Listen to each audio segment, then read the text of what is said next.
Hello, my name is Jim Blackburn, and this is the first hour of a 3-hour program entitled 10 Ways to Make You Better at What You Do in Your Life and Your Career. I started this program live back in May of this year, and this is the first hour of what hopefully will be eventually 6 hours of continuing legal education that you can take online. The first 3 hours are titled 10 Ways to Make You Better at What You Do in Your Life and Your Career. The second 3 hours will be making the most of now. The rules in North Carolina under the State Bar are that a paralegal can take all 6 hours online. And a lawyer now can also take 6 hours online. In South Carolina, I think you can take the same amount. It's called distance learning. Here in North Carolina, we have a rule that the program must be interactive. That is, I need to know that you have actually seen the video before I can report your time and your name into the bar, as if you're an attorney, and if you're a paralegal, that I can know that before I send you your certificates that you can turn into the bar for your recertification. Now, please know that all these programs are considered by me to be hours of ethics. That confuses people sometimes because they think they have to have general hours as a requirement. There is no real general hour requirement. There's an ethics hour requirement. And so if you're a paralegal and your certificate says 1 hour, the bar says you have to have 1 hour, and your certificate says 3 or 6 hours or whatever it might be, don't be alarmed, because the bar does not care that you take additional hours as ethics, only that you have the minimum. The same is true with lawyers who have to take 2 hours. In addition, the third hour of this morning program will be a mental health program called Hope Beats Depression Every Time. It's a part of this 3-hour segment on 10 ways to make you better at what you do. Now, the bar rules here say that if you do not need the mental health hour, it counts as a regular general hour. Same is true for paralegals. The fact that you're taking this and you do not have a mental health requirement as a paralegal, which I don't think you do, then that is okay. All that means is that this will count towards 1 full hour towards your recertification. If you have any questions during this review or viewing this video or afterwards, please send me an email at jim@blackburnseminars.com or call me at 919-326-9070, 919-326-9070, or you can call me on my cell phone, which is also 919-889-7316, 889-7316. I will ask you sometimes randomly during the course of this program a simple question that you will have known the answer to with a question simply by listening or watching the video. And so all I ask is that you send me an email indicating that you know the answers, you know the questions, and this is my way of making it interactive, that I can verify that you have in fact seen this program. Now, with that in mind, let me do this first hour with you. I hope you enjoy it, and if you have any questions, please let me know. The first idea, or the first step, is to learn and practice self-discipline. Within that, there is the idea of showing up and being on time and living within your means. The second step, or the second way, is to take responsibility for yourself. That is to say, own your own mistakes. The third step is to live in the present. That is to say, let the past go and make the most of now. The fourth step is to consciously behave as honorably as you can as much of the time as you can. And what I mean by that is to watch what you promise, and when you make a promise, act on it. Another way of saying that is do not ever overpromise what you can do and deliver. Also, the importance of truthfulness and honesty. Step number 5 is treat others as you would like to be treated, developing kindness and empathy for people, which is what people want, and treating everybody equally.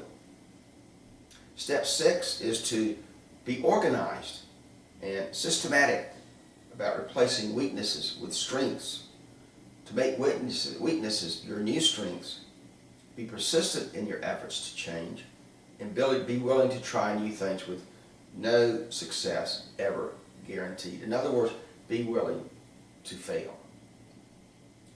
Step number 7 is to look for the humor in things, to keep a sense of humor, to smile, and to have humility. Number 8 is to somehow, as best you can, manage stress. Reduce the stress in your life by either exercising and, for goodness sakes, living for more than the weekend. Number 9 is to step into your passion and be open to recognize the importance of passion in your life. And number 10, always, if you can, have a plan B in case plan A is not available or does not work out. Then have a plan B and make it really good.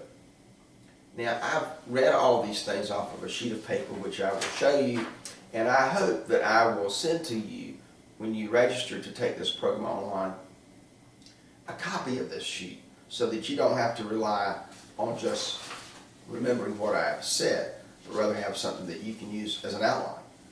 I have decided that it's better, quite frankly, to have these short papers or short sheets as opposed to a lengthy manuscript, with the hope that it's more meaningful and helpful to you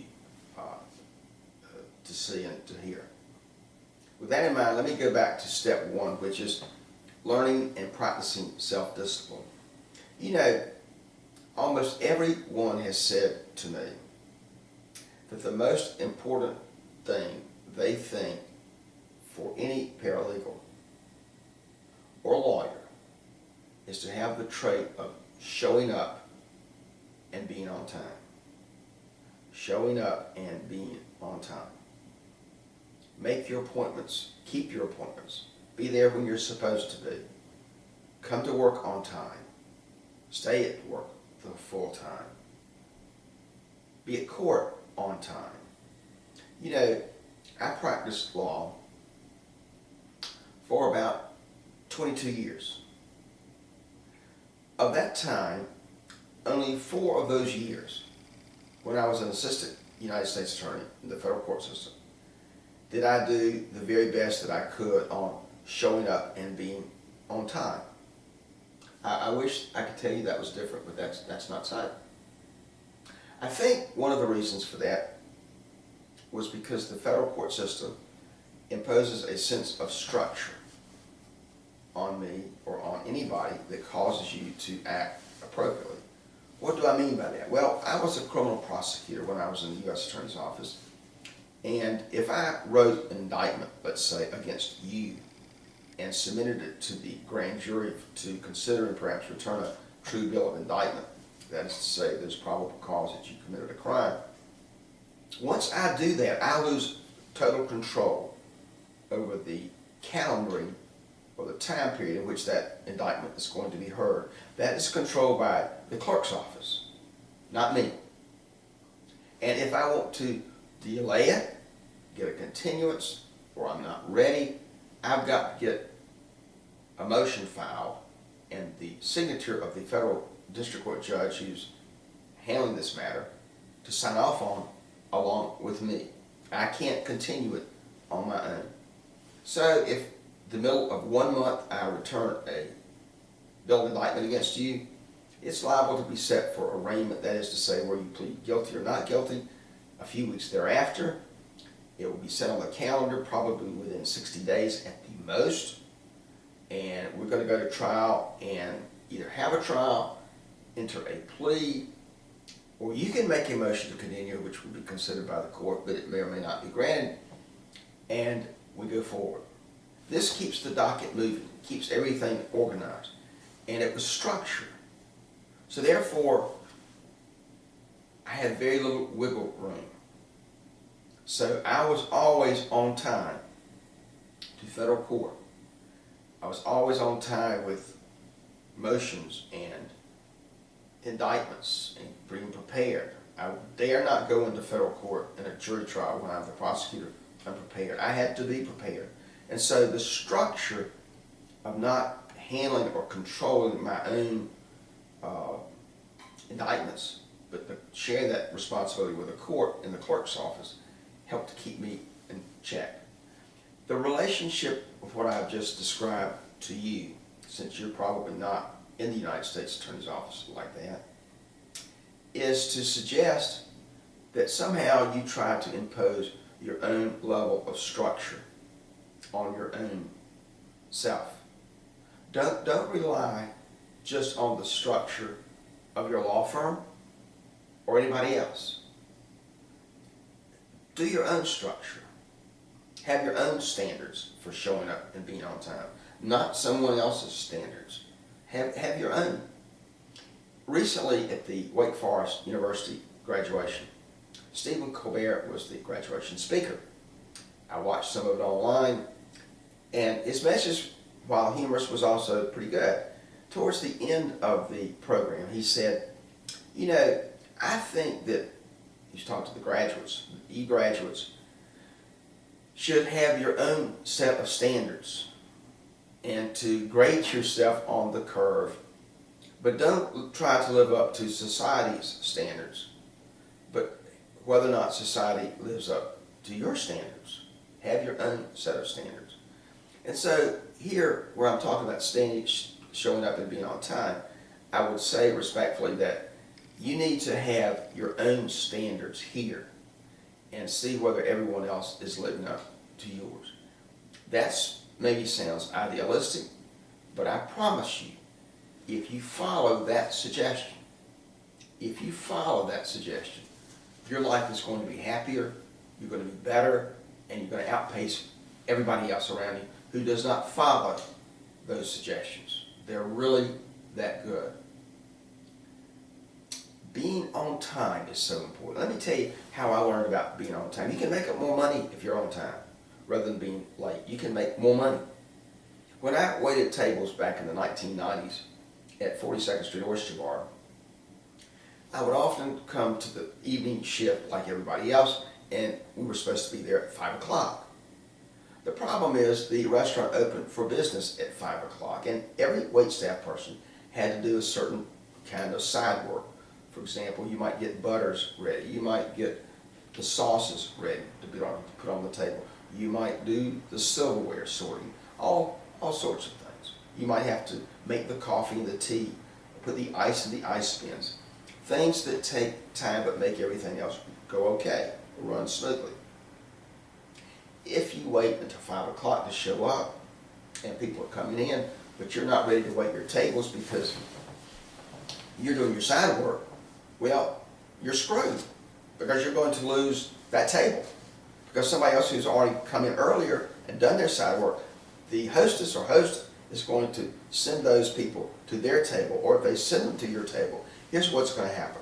You're going to run screaming to somebody and say, would you please take my table? I can't do it. You can keep the tips, you can keep the whole thing, just please take care of it. Thank you so much.